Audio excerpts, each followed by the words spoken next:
Сәлем достар, бүгін мен сіздермен қазақтың ұлттық сусыны шалаптың немесе айранның жасалу тәсілімен бөлісетін боламын. Күннің ыстығында шөліңді басатын бұл сусынды әр жерде әртүрлі жасайды. Дәмі ерекше әрі пайдалы болатын осы рецепті менімен бірге жасап көріңіздер. Алдымен құртты блендерге салып, үстіне газдалған суды құйып, 10-15 минутқа жібітіп қоя тұрамыз. Оған дейін сүзбені ыдысқа саламыз. Сүзбе деп ірітілмеген айранның өзін қалтаға құйып, сары суынан сырқылып алынған түрін айтамыз. Үстіне зира, қалампыр, түйір қарабұрыш дәмдеуіштерін ұнтақтап алып қосамыз. Және кепкен базиликаны салып араластырамыз. Бұл дәмдеуіштердің дәмі сүзбеге жақсы сіңіп, сусынға ерекше дәм береді. Достар, рецептің құрамын описание бөлімінен таба аласыздар.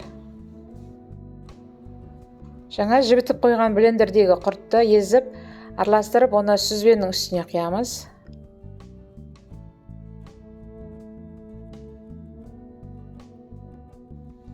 Балғын қиярды ұсақтап турап, балғын ақ желкенмен бірге блендерге саламыз.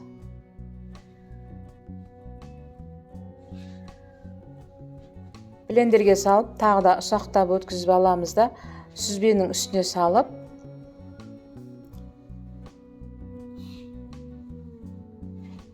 оның үстіне 1 литр газдалған судан құйып араластырамыз.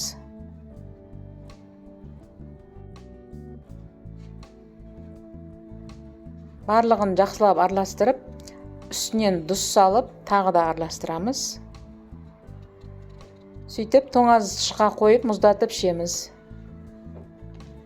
Немесе бірден ішетін болсаңыз, осындай мұзды ыдысымызға салып, үстінен дайын болған айранды немесе шалапты құямыз.